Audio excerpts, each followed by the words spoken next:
You are free. It is done. Hello from your friendly neighborhood channeling woo-woo lady. I was instructed very, very clearly from my guides to begin and end our message that way, because this is a bit of a funny message. It might feel a little bit icky, but it's ultimately one of complete empowerment and freedom, and one that I was very clearly told to make time for, to channel today. So the funny thing about being on this higher timeline is that your literal demons are literally giving up. I'll backtrack a little bit. So there have been negative entities attaching to you throughout your life. That's the reality of having a high vibration. When you have a very bright soul, it's very, very attractive to all the gross astral entities. It's something that narcissists can pick up, and it's something that demonic and parasitic entities literally latch onto. And they do this for a couple of reasons. Sometimes it's because they feed off your energy. It's because they drain your life force. Sometimes they want to cause havoc and chaos in your life because the strength of your energy is going to create such a stronger force of chaos. And sometimes it's a deliberate agenda to stop people, 144, to stop people from waking up and from doing their light work and from doing their mission. It's basically taking all of the light worker volunteers and turning them into food instead of letting them do their job.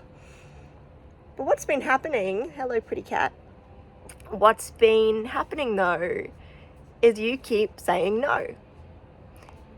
Every time that you've been pulled into the darkness, every time that you've been tempted away from your path, every time that you've seen a very easy, morally questionable path to take, you've gone, no, I don't need that. I don't need that energy. I'll take the humble road where I can live with myself. Thank you very much. And you've done this every single time. You've done this all through your life. It doesn't mean that you haven't had any slip-ups.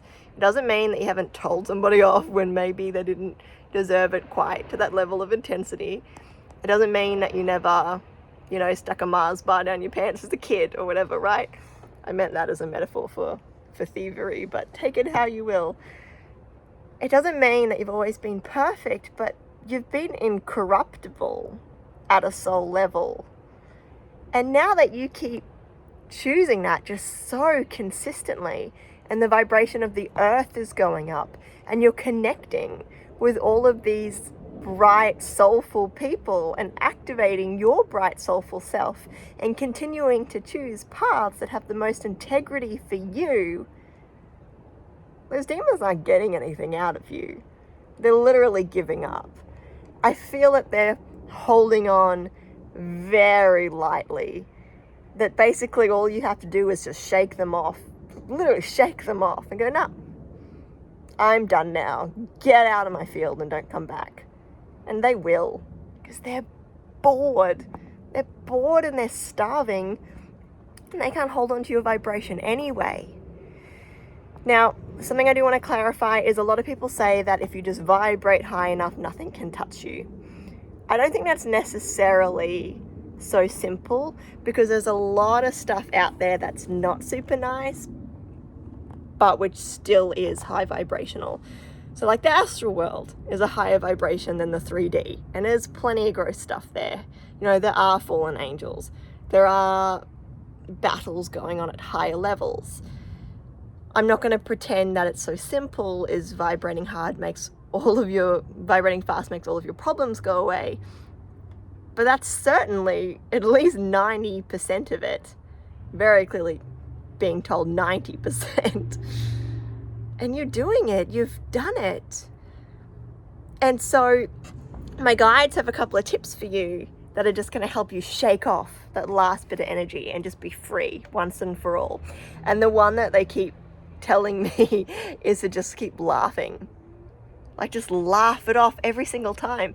And every time you feel tempted and every time you feel like you might start to feel ashamed or start to spiral or go down that hole, just start laughing. You know, laugh at yourself. They've been telling me this morning that when you laugh at yourself in a moment where you might otherwise feel embarrassed or ashamed or angry or frustrated, you're literally clearing your energy. You're laughing it out of you, and you're healing and transforming the moment in that exact moment in time.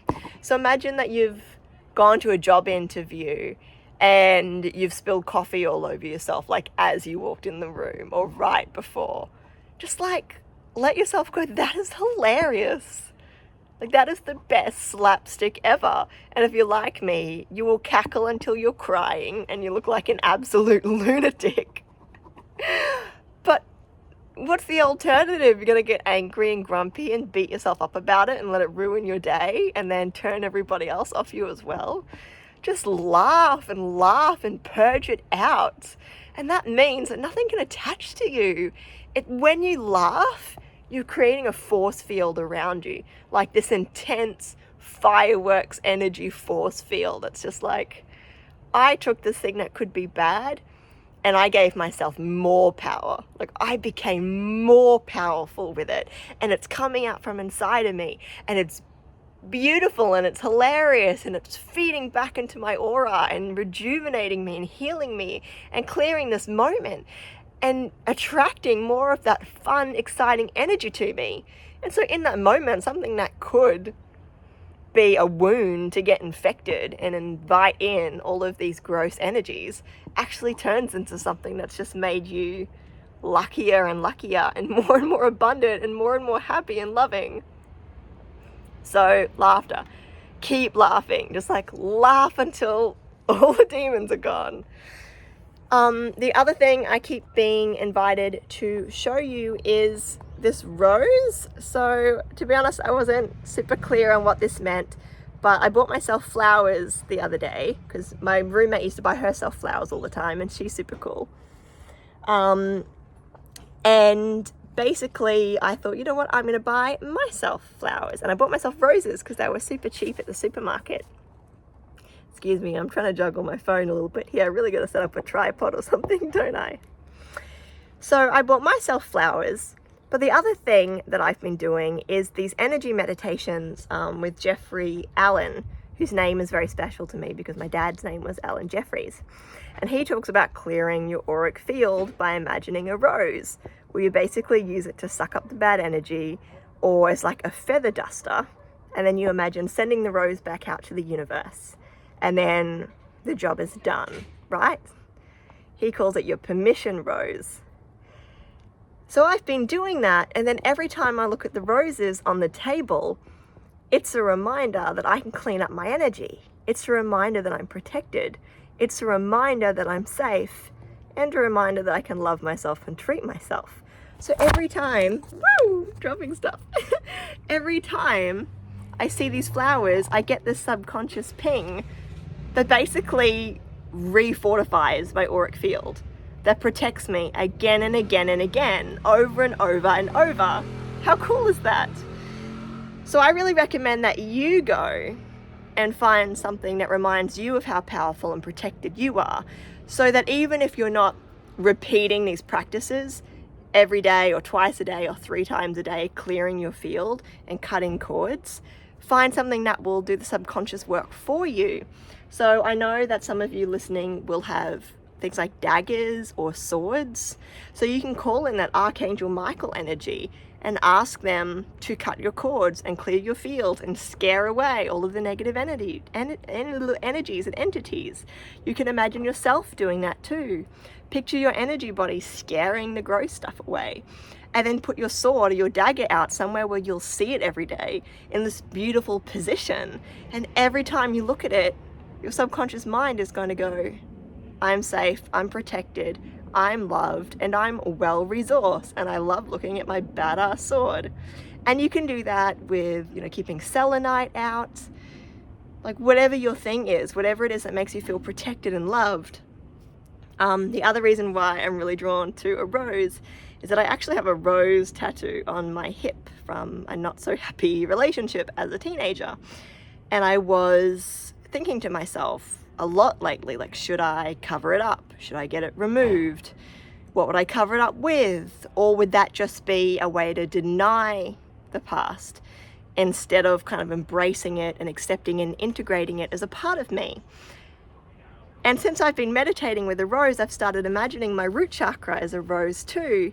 This really delicious red color that grounds me and welcomes in, you know, my mother energy and that divine feminine energy. And I really love that kind of self-love, romantic Venus vibe as well. Like I'm a Taurus sun and a Libra rising. I'm all about the Venus energy. 10-4-4. So meditating with this rose has made me love my body more as well. It's kind of rewritten this gross memory that's literally inked onto my body and helped me see it as something that actually makes me feel powerful and beautiful and less like I made some bad decisions in service of not some very nice people. 11-11, there we go. So those were my main messages. But I did also want to tell you that what's going to be happening now that you clear out these energies is some people might start having little spaz attacks. Basically what this means is, my guides are telling me, more information please, that this is basically their swan song, their exit music. This is their way of saying goodbye to you, because the 3D person has to have an exit. They can't actually just disappear off the face of the planet. So if you've had people in your lives who are dealing with a particular negative energy, whether that's deliberate or otherwise, so I'm hearing some of you have had people literally casting spells in your direction. Some of you have just had people with really bad vibes. Some people have had negative energies attached to them, and they've basically been using them to go and cause drama in other people's lives, you know, really inflating their ego and telling them stories like, you know, that person has what should be yours, they don't deserve that, and just kind of interfering and acting malicious in weird ways, you know. So those kinds of people, as those negative energies leave them, the person needs a physical 3D reason to leave your field as well. So they might have a spaz attack. You might get random texts from people saying, I don't want to be your friend anymore. Let them go. If it's time for people to leave your field, believe me, the universe is protecting you. I'm hearing that so strongly. We're protecting you. People are exiting your field. You're moving to a high line. A high line, that's a new word. You're moving to a high line where those people are not welcome. And this is because of the split between different versions of Earth and different timelines. Okay, I wasn't aware of that. So, okay. So Earth's splitting. It's basically just about split. I'm being shown like two balls, you know, when graphic designers on YouTube have the cool graphics of like the two different Earths. It's like the two Earths are almost totally split, like the yolks are apart, but there's like a bit of energy that's still attaching, that's still holding on a little bit, and that's those negative energies, like pulling on, trying really hard to stay on this train. And the thing is, you could have been pulled over to that other reality, but you've come so far now that you actually can't go back anymore. Okay, that's really exciting. I am so happy for you. And so I'm being reminded that I'm supposed to wrap up this call by saying, you are free, it is done, and you are so loved.